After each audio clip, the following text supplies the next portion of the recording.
Hi, and welcome to the first ever Science Chat. I am here today with Professor Abel Méndez, and he is a planetary biologist. Welcome, Dr. Méndez.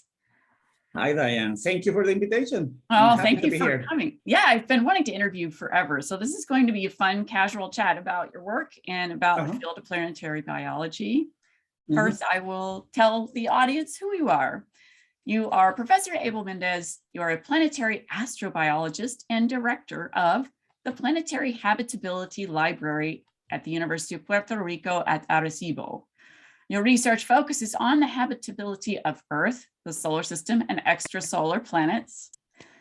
Professor Méndez is a NASA MERS, am I saying that right? Fellow with physics and astrophysics research experience at Fermilab, NASA Goddard, NASA Ames, and the Arecibo Observatory. Professor Méndez is best known for developing the Earth Similarity Index, the Visible Paleo Earth Project, and maintaining the Habitable Exoplanets Catalog, which is really cool, a database of potentially habitable worlds. He is also co-author of the popular science book, Searching for Habitable Worlds. His research has been highlighted by many international publications, such as National Geographic, Scientific American, and Discover Magazine. So that's fantastic. So I'm just going to jump right in. Like, what inspired you to become a planetary biologist? Well, by my training, I am a physicist, and then I did some biophysics. But moving to astrobiology, the search for life in the universe was something probably that I started as early as a kid, looking through the stars. I have a small telescope, and the amazing thing that I had so much experience looking at the stars, but I don't know about time that those stars have planets. Yeah. So many of the stars that we see in the sky have planets, and that is amazing. So probably after I entered a position at the university, I was able to decide, okay, what I want to do for my rest of the life in terms of research. So I decided to follow my passion for astronomy, mix it with astrobiology, and that's it. Fantastic.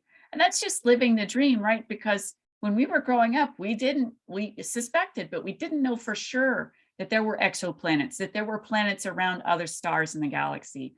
And to know that, and to know now we have over 5,000 categorized so far, and there's just myriad, endless numbers of these planets out there. It's just wonderful. So this must be just the most exciting time of your life, right? So that's... Oh, definitely. I think we are living the beginning. Yes. So the beginning of everything else that we will know about these planets. So this is the beginning, and then we are in the process of, in the last 10 years, we have identified many of these potentially habitable worlds. And in the next decade, we will learn more about these planets. Excellent. So exciting. We'll get into that more here in a bit in terms of the actual work that involves.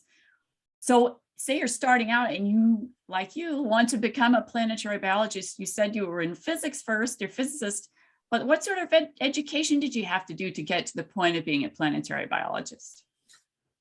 Well, as I tell my students, you can do first a bachelor degree in anything, because being astrobiology is a mix of many disciplines. So you can get even into arts, even into science and communication, because some of those people that study that become artists for depicting these words, or also science communication, telling stories about the discoveries in the science news.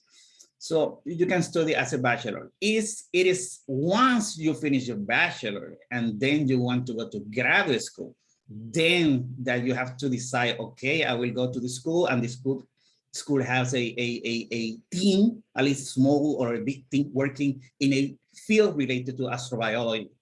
And that's what you have to sort. And there are so many universities right now. So it's like say, okay, any university will do. And just find one person there, at least, that is working on this field, and something that you like. You can, in the terms of astrobiology, you can do astrobiology just focusing on life on Earth alone. because there is so much connection with astronomy, how the planet forms, how extinction events due to meteorite impacts. Exactly. So that's a lot of astronomy related to biology. It's not biology alone. So you can do astrobiology and just focus on life on Earth, even the future. What we'll do in the future, moving through the stars, our life. So that's something that you can do. But there are people also that you can focus in search for life now that you have that. But in any case, if you want to be an astrobiologist, you definitely will focus in one particular field, because just for the degree, you will need to focus. But you will have to touch other fields. Yes. So in my case, I had to learn more about biology. And I didn't like probably that much biology, but now I love it.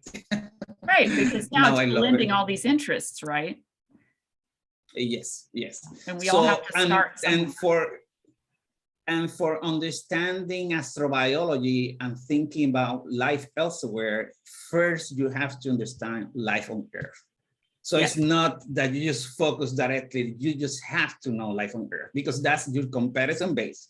Just to say that something is similar or not life as we don't know it, you have to recognize life, terrestrial life first. Right, and I think it helps, and see what you think of this, but I think it helps to know that we have some pretty eccentric and exotic life forms on Earth in extreme environments, and studying these extremophiles would be helpful, and that's how we have PCR that's helping us make all these vaccines that hack polymerase, like Thermophilus aquaticus that exists in thermal vents, of volcanic vents under the ocean, like things that are so, even those are tiny, but then you think of other deep sea life that looks alien to us, right? It looks so enormously different, and studying all the different kinds of animals and plants in different environments would help us think in terms of extreme environments out in the universe too.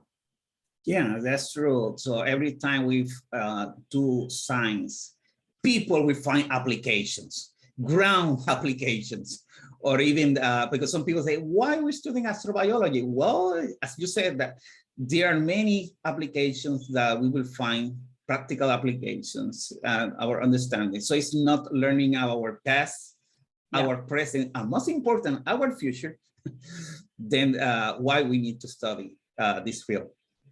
So related to that, what would you say is the ultimate goal for you in your career? And if you haven't met it, what was it if you have? And if you haven't quite met it, do you still have something there still you want to do? Well, there are a lot of things. This is complicated because I love this field. I have been in the astrobiology field for the last 25 years or so. As soon as NASA say in 1998, we will put together an astrobiology institute. So that got me hooked. And I say, yes, I want to be part of that. And my focus on research is planetary habitability. And this is a very complex problem. And I think there's so many things to do, like full simulations of planets. Yes. In terms, we do that right now for the atmosphere of the planet, but together with life, that's something that probably we will do in the future. And I think that's a long term for me to study. Very cool. These words in terms of simulations. Outstanding. I love to hear that. That's exciting to me because I've been following astrobiology for decades now. And as a kid, I thought, I'll be an astronaut, but I ended up going into life science. And then I, of course, write science fiction, and I'm a science writer. So I'm kind of blending all this together. And it's sort of like I'm skirting astrobiology from a distance, but to hear you in the field is just so rewarding. And I'm just so excited about it. So we'll probably talk a little bit more about that in a bit. But given where you worked at RCBO, the wonderfully enormous radio telescope that's been made famous in movies and shows and documentaries, RCBO had just a disastrous collapse in 2020. And I wanted to know if you could talk about that, what happened and what the implications were from that happening. Well, I can give you some background about that. My first visit to the observatory was when I was maybe 10, 12 years old. Wow. And I went there because I already love astronomy. And as you said, many people around me, because saw my interest, say, okay, you want to become an astronaut or something like that? I know. Yeah. I just want to do astronomy. I don't even like planes, to go in the planes. So I don't want to be an astronaut, not that far. I am a ground astronomer. So, Yeah. but my visit to the observatory was inspiring. And through time, I had many friends there. And eventually I ended doing research there. So that's a logical step. And as you said, in last December 2020, it just collapsed, the main telescope. But is the telescope, the famous big telescope. And I'm saying this because there are other instruments. It's not the Arecibo Observatory is down. No, the Arecibo Observatory as an institution is still working, it's still strong. It just lost its most famous instrument, the big telescope. So it has other smaller telescopes there, telescopes that are used to study the atmosphere, telescopes that are used to study also doing astronomy, still doing astronomy. So and now the museum is already open. So people are coming now to see how it is right now. After people saw it in the good old days, now they can see what is left there. And their plans, but planning for reconstructing a new telescope are not easy. They take time. They take probably 10 to 15 years just to reconstruct. And all this time is designing and proposing new designs and new designs. So that's the big deal. Because if you're constructing new instrument, it has to be better than the ones before, even the others in the world. So that requires new technology. And which is sometimes changing constantly. Yeah, and that new technology is probably not available at this time. So you have to take some time to practice, to elaborate this technology, to develop some new things, and that takes time. So that's why. Right, makes sense. I'm glad to hear that there's science is continuing and that there's future plans so that Arecibo is going to be with us, yes, ongoing. That's great news. And I'm loving hearing about the museum because I hadn't heard that yet. So see, now I'm going to have to come and visit. Definitely. My father had several years ago gone there just to see the telescope and he raved about it. So I feel like I have to follow his footsteps in that regard. That would be lovely. Yeah. And so, it's been in the news literally in the past week, this being, June 2022, that signals have been detected by another country, potentially bringing up, is this from, the deep space? Is this from Earth? Is this a natural phenomenon? Could it be extraterrestrial intelligence? Because obviously Arecibo is kind of famous for looking out there to see if anyone else is out there. And so I wanted to get your feeling for what happens when you get a signal, like what kind of cascade occurs and how do you rule out where it's coming from? Just kind of in the simplest terms, I suppose. Yeah, so just as you said, just recently, the FAST telescope in China made a short announcement, a general announcement. So it's not a formal publication that they probably detected some interesting signals. And I would say that happens a lot. While US looking with radio telescope, you see many weird things. But weird here, it means some terrestrial interference that are very creative at generating anything. And that's what I worry. If you really want to detect anything from outside, but this terrestrial interference is mimicking anything that could come from elsewhere, that's very hard to detect. Exactly. So that's usual business. Usual business, you detect something, and it happens to me many times that we discuss, okay, what's this? And sometimes we can recognize, or at least one of the scientists can recognize immediately, oh, this is this type of radar or this or that. because of the frequency of the pattern. But sometimes the different sources mix and create something different. And so people say, we don't know what it is. So, and we just look again. We just plan to look again. And usually after a second time looking, you can sort out what is the source of the, so you are always having that problem. And the problem is that when you are doing your observations, you are planning to detect something in particular in astronomical sense. And for example, looking for flares from stars, and they have a particular pattern. Right. So usually you can recognize that. But sometimes this interference just obfuscate that or mix that or make it very confusing. And you hate that interference because it's working against your work every time. Right. Would you say that this interference is increasing? Oh, definitely. Yeah. Definitely interference is increasing. We have done experiments through looking at the moon and looking at the reflections back from Earth, from the moon. Yeah. So you see all that is coming. People have done that in, I think, in the 70s, in the 80s with RCBO. There were not that much, but today it's horrible. Getting noisy.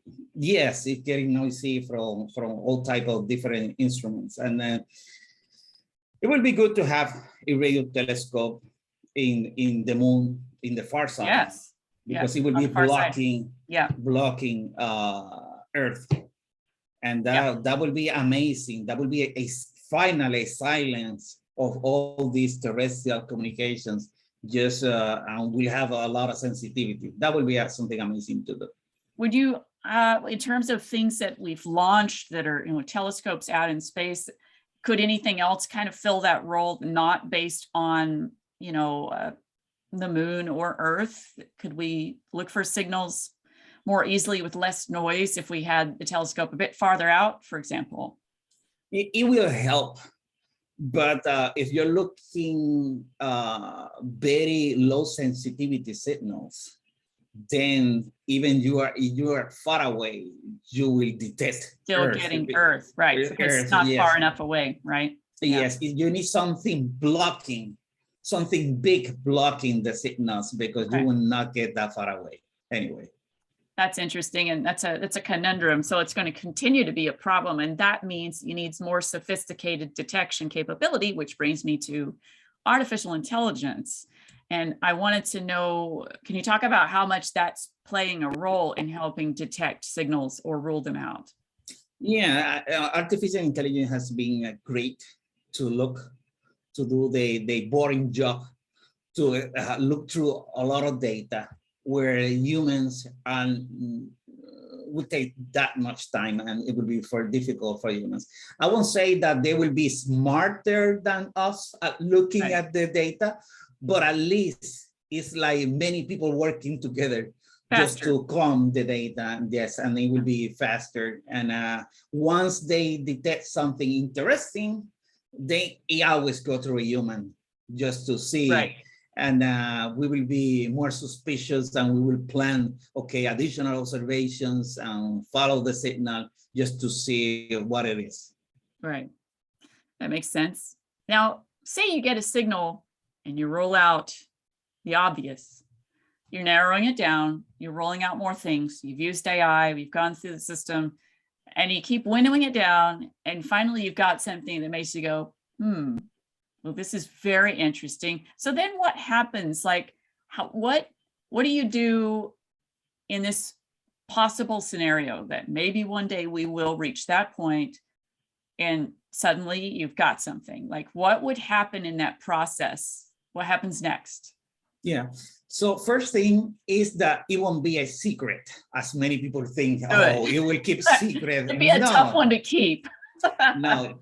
There is an international competition for scientists everywhere to be the first to detect any extraterrestrial life, even microbial life on Mars. Right. So people are looking on Earth through meteorites to see there is some evidence of past life.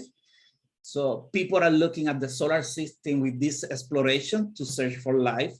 And people are also looking through radio, like this traditional SETI projects, and now this James Webb Space Telescope that was launched last December, that is looking at the atmosphere of exoplanets, and it will bring great results in the following years. So there's a competition, and once, because if the person, the group, the team, the institution, the country that made the first confirmed claim of extraterrestrial life will be famous, Nobel Prize, and that will be, and they will be so proud, and the country will be so proud, and everybody will be so proud that we were the first, and changed the book of biology when they say life started here on Earth at some point, and we know that life is elsewhere too, because this and what discovered this. So it's not a secret at all. And once, for example, you detect one a signal that you keep looking at the same target. So this is very important. You keep looking at the same target, and you keep getting the signal. Okay. And you do some analysis, because you will have a Doppler effect of the signal. The signal in frequency will change because the planets will be moving. Earth will be moving, and that planet will be moving. Like when you hear a siren going past you and it changes, that's the Doppler effect. Yes. Right? Yes. So we can measure that change in frequency, in this case, radio frequency, which will tell you that there is a relative motion, one for Earth and one for that planet. And that will tell you that it's something orbiting. And then, wow, so it's a localized source, it's in the planet, it's orbiting with the star. So you will be able to realize that. And then you will get public. And the first time you get public is you just want to make sure that this discovery is yours. And there's so much competition, and the scientist will think, I detected, but probably some other group is detecting this. Right. And okay, how I can make sure that I am the one that announced this discovery? So there is a astronomer's telegram. And this astronomer telegram is a way for astronomers just to highlight something that they discovered. Oh, I look at this supernova, for example. Look at this supernova. I discovered this. Then please help with other observers around the world, just if you want to follow and join in. So that will be the first thing that this scientist will do, because that will make sure that he's the one that discovered, and he will get the help from other scientists. Everybody else. That's great. Yes, and this telegram is public. It's public. Awesome. It has a Twitter. It has a Twitter. Astronomer's telegram. So everybody can. Yes, and everybody will see that. So usually what you get there is we discover this particular event, this nova, this comet, this asteroid, and people follow that, because that's really great. You have to write a paper for this. Yes. But that will take some time. And in that process, some other team will go first.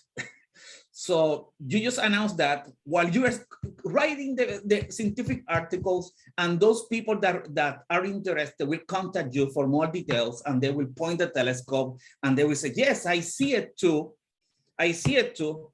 But already you are the one that You're the one that saw it first. Yeah. The first, because you claim. So that's how strong this competition. So I'm telling you this because this is how strong the competition, and their tools to make sure that you are the one that announced this discovery. Well, I'm so glad that the telegram exists, and that you have that way of crediting the first discovery. So that's wonderful to hear, because I was very curious about that and I didn't know. And then I love the fact too that, so like once you get that signal, once you've been like, you're the first or whatever, and now everybody else suddenly turns all their telescopes to that source, right? Or well, I mean, the ones who don't have active research pointed at other things, right? Like it would become an immediate and global priority to zero in on that signal. Yeah. Yes. Yes. And would that be something that you would share, how it sounds like to people on Earth? Would be like everybody on the news, would we hear it? Like, I think that would be really cool. Yeah, because there are many science writers that are following the astronomer telegram. So definitely once it goes Sounds like there, I need to. yes. So once they do that, or what, just one person recognize that there's something interesting in that, it will tell everybody about. And so the media will be jumping on finally a credible signal, because if you put that there, yes, you have to be careful. You have to make sure. So this one in China, the one that was announced recently for China, it was not in astronomer telegram. Yeah, I wondered about that. So, I mean, you said that. I was like, because yes, because that's they believe that is probably some interference. So it has to go a stage that you are sure. Yes. That but don't take too much time because somebody else will notice that there are many telescopes looking everywhere. So you want to make sure that, okay, I can discard radio interference. Yes, once that, then you will go forward and put in a telegram for others just to follow, and they have different instruments and they could see different things. Right. And they will probably join writing scientific articles. Meanwhile, the media will be frenzied. Oh, absolutely. It'll be crazy. It'll be the biggest news maybe ever, right? Yes. Because it in that instance, if we've ruled out that it's something from us, we've ruled out its natural phenomena, that infers that something else intelligent has developed out in the universe, which is incredibly vast. And our galaxy alone is unimaginably huge, and there's countless galaxies in the universe. So it seems the math probably says there's something that has developed. Is it concurrent with us? When you concurrent meaning like, not exactly, because it's, time dilation and time and distance and everything being a huge factor. Like when we pick up something, it will have traveled for a period of time in order for our instruments to pick it up. And that was something that occurred in the distant past, of course, so that whenever you're looking at the stars, you're looking at the past. Mm-hmm. Same thing has come up, with, potential supernova, like by the time we see it, it's already happened in that place in time long ago. And it's just the time that the light has traveled to us. But that's another thing, another example, of course, when people want to jump and be like, is this star about to blow? Like everybody wants to see it go first or whatever, which is kind of macabre, but also cool in the same way. But so I think it's going to be a really interesting moment if we do reach that point. I'm optimistic, but of course, as being a woman of science, I wanted to see the data, right? So I would want everybody to be super sure, as sure as you could be. And, and I was thinking while we were talking about astrobiology that, and big discoveries and how getting the credit for that. And it made me think of when we were trying to find the structure of DNA and how Watson and Crick were working, and Rosalind Franklin found, that structure, but she was not recognized in her lifetime for that. And so she never got the Nobel, and those kinds of things, which, I hate hearing about those kinds of things. And I'm hoping that these days, like everybody gets the credit that they should have, right? So it'll be interesting to see what happens with the James Webb telescope and other things detecting atmospheres. So can we talk about that for a minute? Yes, okay. So the James Webb Space Telescope was launched last December to study the atmospheres or characterize the atmosphere of planets. Well, it's a big telescope designed for many astronomical purposes. Yes, and part of this is understanding our origin of the universe and the Big Bang and the cosmology. And it will do studies about galaxies, stars. But I will focus here on exoplanets. So probably 1/3 of the time will be dedicated to exoplanets. And in around 2010, well, in 1992 was the first detection of any exoplanet at all from the RCBO observatory. These were planets around a pulsar star, a pulsating star, which is the remnant of a explosion of the star as a supernova. They always left a core that becomes a neutron star.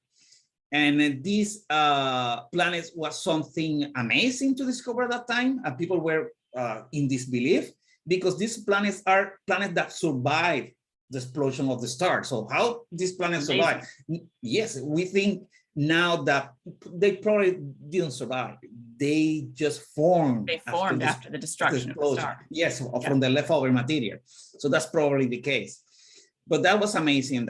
So it took, and then in 1995, the first exoplanet, a big planet like Jupiter, around a typical star, a normal star, like our sun, was discovered. Yes, that was discovered. So, so it took until 2010 just to detect the small planets in the habitable zone of the star, the region around the star where planets with the right size and the right atmosphere will be able to hold liquid water at the surface, at least oceans like Earth. So that started, we started this discovery in 2010. So from 2010 until now, we have been detecting many ones. And when we're detecting, what we can only tell about these planets so far are their orbit, which tells us something that they are in the habitable zone and then probably have the nice temperatures. And we can detect also their size by the actual size, radius, or mass. And that's it. That's it. So we've been collecting planets, and we know their orbits and their size. And the James Webb telescope will make the next big transition. Okay, now we know the planet is there, know how big it is. This is an interesting planet. Now we want to understand the atmosphere. And that's what James Webb will do, just to try to characterize the atmosphere. And it just tells you some important ingredients, like that it can detect water, it can detect CO2, important also for life. It can detect methane, a product usually of life. And missing here is probably oxygen. Oxygen, it will be quite hard for the James Webb to detect. It won't be impossible, but it's the hardest of these gases important for life to detect. So at least, and it can detect other gases. So we will have a good idea that many of these potentially habitable worlds that we keep in our catalog, what they really are do they have atmosphere at all? Right. It makes sense that they have atmosphere. We have detected larger planet, a little bit larger with atmospheres already, but these are Earth-sized planets. And they're around red dwarf stars that are very active, more active at the sun, especially in the early days. And this activity probably just erode the atmosphere long ago. So that's one mystery. Yeah. So we will see these planets and say, okay, this planet have atmosphere, yes or no, and then what type of atmosphere? If we can, is cloud cover? Is it have water? It has carbon dioxide? It has methane? Out the gases? And that will tell you something about habitability. It won't probably, at least in the initial step, in the primary mission of the telescope, will take some time characterizing the atmosphere, and it will require probably extended time for detecting something more interesting and say, yes, this is probably habitable, but at least the atmosphere, let's say, is a guarantee that it will find out what type of atmosphere this planet have. So thinking in terms of that, and as a planetary biologist, what would you see that would excite you extremely, that you would think, oh, wow, this one we need to get a better look at? You know, like what would be an atmospheric quality that you would be most intrigued by? Well, that's interesting because when you start in the astrobiology field, you are very positive about life elsewhere, like everybody else, because okay, if our sun has planets, stars should have planets. Well, that's true. Yeah. Yeah, by proof. No, that's true. Yeah. Okay, but there's proof of that. So our planet has life, so other stars have life. So it makes sense. So why just one case only? Yeah.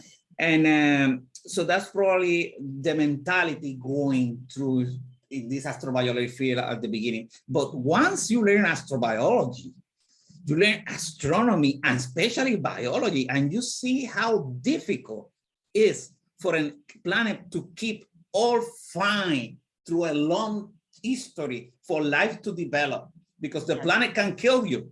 Right. The astronomy supernovas can kill you.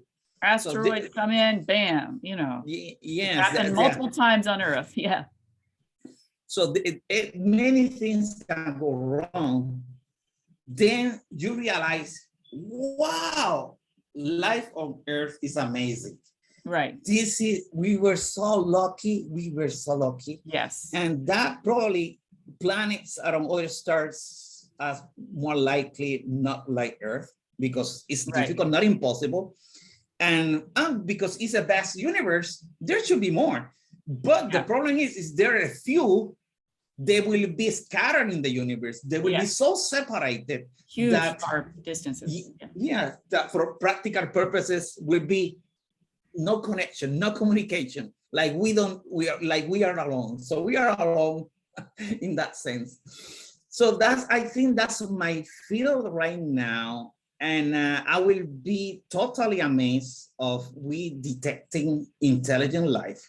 They say, wow, I will be, wow. But I will be also amazed of not detecting anything at all. For example, because it's always people think about this, okay, so the goal is to find life. If we don't find life, that's not important. But that also tells you something, that how unique we are.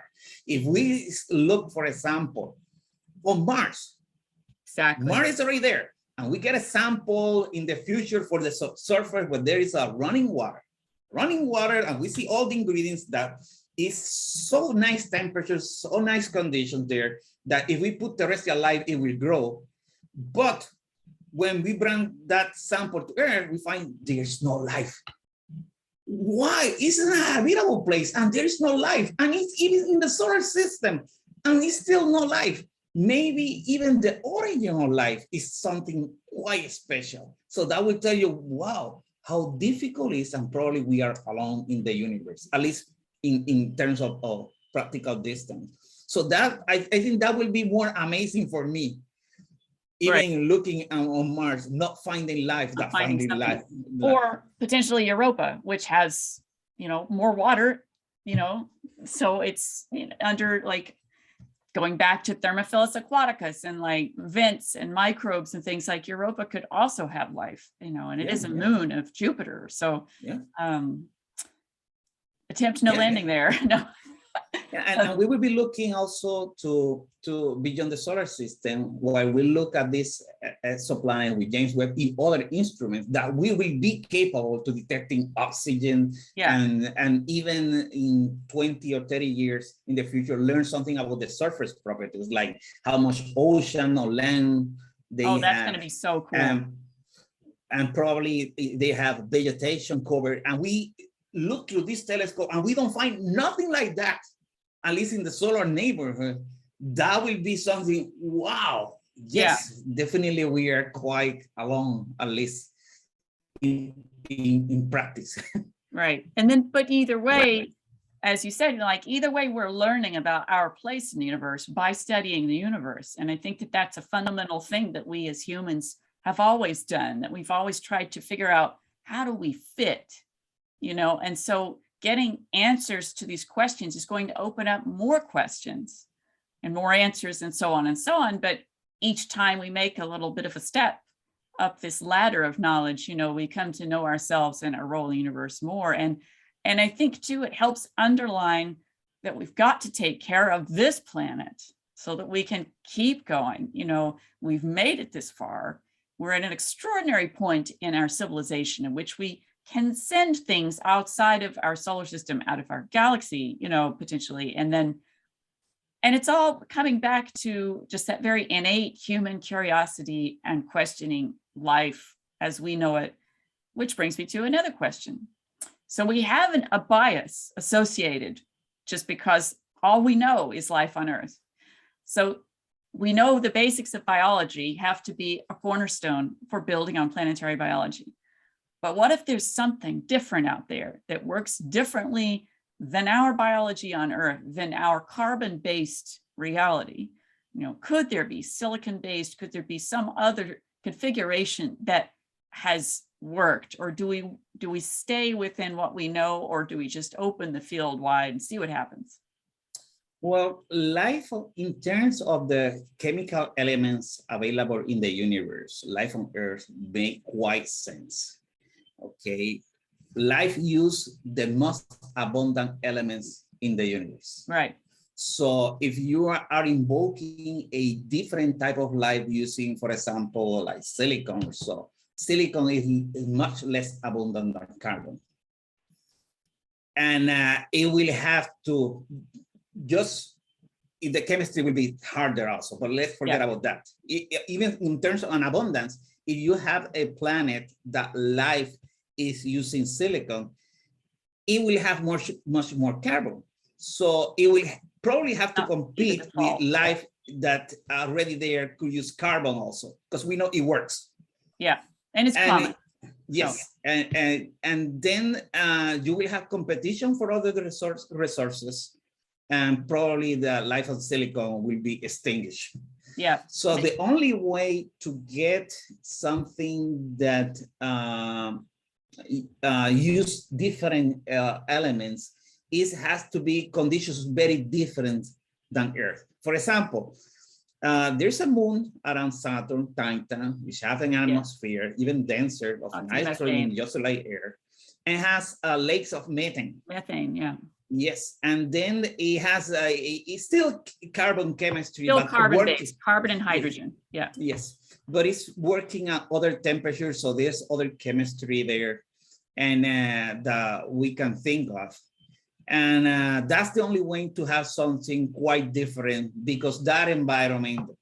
But in terms of how that will relate to terrestrial life, well, we have to think that these conditions are very low temperatures. Right. So everything will be reaction slower. Evolution will go slower. So I don't think if we ever find some life working on that, it won't be that much advanced as compared as life on Earth, because everything will be moving so slow there. Right. And the chemistry will be much harder to do. And so no, I don't expect in any conditions at all, intelligent life at all. Well, for intelligent life in particular, if you want intelligence that builds technology. That's where I was going with this. Yes. Yeah. Then you are having more requirements, and that probably looks more similar to human life, because, okay, you have some issues here. First, this complex life requires oxygen. So a planet with oxygen, and oxygen is abundant. So you say, okay, well, what about other gases? But those gases are not that abundant as compared to oxygen. There are many, yes, argon, other gases, but they are not so abundant. So oxygen makes sense, and oxygen it provides you a chemical reaction, metabolic reaction with high energy yield. And you need that for an animal. So all animals, no matter how big or small on Earth, use oxygen. Microbial life is so simple, it requires less. They can use anything else. But for complex life, we know that it requires oxygen. So that's probably true for any intelligent life. But let's say this intelligent life also needs to build technology. It will need fire. And for having fire, you need oxygen. Yeah. Otherwise, you will not be able to melt metals. Probably your rockets will be out of wood or stone. That won't work. You need metals. You need metals for that. And technology, let's think underwater. Well, you won't have enough oxygen there for an alien intelligent life form underwater that builds technology, because you won't have fire there. And electricity is very hard, especially in salt water, to have. So very hard to have a technology. So again, oxygen tells you that is required for this intelligence life. So that's probably, if we ever met an intelligent species, I will immediately say that I know something about you. You breathe oxygen. There may be other components in your atmosphere that might be toxic, like higher CO2, for example. Yeah. That is, but at least that you use oxygen. And you know about rain, because your planet rains. And why that in particular is because for an animal life, it needs food. And a lot of food to develop from a simple form to a complex and then intelligent. For that, you need forests. And the only way to have forests in a planet is on land and to have rain. And to have rain, you need oceans. So I already know that you know what is rain, that you have forests in your planet, that you have oceans in your planet. So it's not like science fiction necessarily. Oh, you come from a desert planet, you go for a water planet. No, you need forests to have enough food for life to develop in this planet. Right. And so everything makes sense. It's more strict for complex intelligent life. The requirements are more strict. And that's probably true the case for everything. So we know for in our planet, the most habitable place in our planet are forests. Forest regions where biomass is most produced by unit of space and time. That's productivity, and that's our forests. And that's why we should take care of them, because we need them. Yes. It's a big cycle. Everything is, connected on Earth, and the ecology of the forest affects all of us because it's all one ecology on Earth, essentially. So makes sense to me. Well, we're reaching the end of our time. So I wanted to ask you, first of all, where can listeners find you online to connect? Yes, you can follow me through Twitter. I don't have a Facebook and Instagram, but I do have a Twitter, Prof. Abel Méndez. Prof. Abel Méndez. Yes, Prof. Abel Méndez. You can follow me there, and just you can look our site, phl.upr.edu. Great. That's our search our habitable exoplanet catalog. So we keep their track of these planets that are being discovered, and they're announcing planets are discovered about every week, a few, but those potentially habitable, smaller number. Probably say 6 months or 1 year, we discover one there or there. I would imagine that probably will increase as well over time with better tech. Yes. Yeah, we have 60, about up to 60 right now out of 5,000 exoplanets. So this is a small sample. And probably of those 60, only about 24 is the best sample. But we don't know yet what atmosphere they have. Right, and it's come a long way. We will. It's very exciting, yes, and that's the next step. So I'm super excited. Was there anything else you'd like to share with us before we bid you adieu? Well, I just want to share the people the love of astrobiology, and as we are discussing, when you go into this field, you understand not only the possibilities of life out there, but you also understand yourself, your planet, and you create a more deep love for your planet, your resources, and especially not past, not only present, but the future, what we will do. If we don't find life elsewhere, which will be amazing, at least for the places, that means that the universe is ours to trash or to save. But if we even find life, even life on Mars, we have to be careful. Right. Because, well, there is cross-contamination. It might contaminate us, but we probably contaminate that life. Probably. And we have to take some issues. So not finding life sounds like a good thing for us. So we can explore freely and without restrictions. We don't have to, it will be cheaper for exploration. So trying to put something positive out of this. But, and we will cherish more our life on our planet. Yeah. I'm scared. We are just in one planet right now, just one dot in a space. And that's amazing. Yep. So we should take care of this planet. It's our one spaceship right now that we know we're going to have going forward. So thank you so much, Dr. Méndez, for taking the time. And I just hugely enjoyed this. I could talk all day about it. So thank you for joining us. I really appreciate it. Thank you, Dianne, for the invitation. All right. Thank you. Bye-bye. Bye.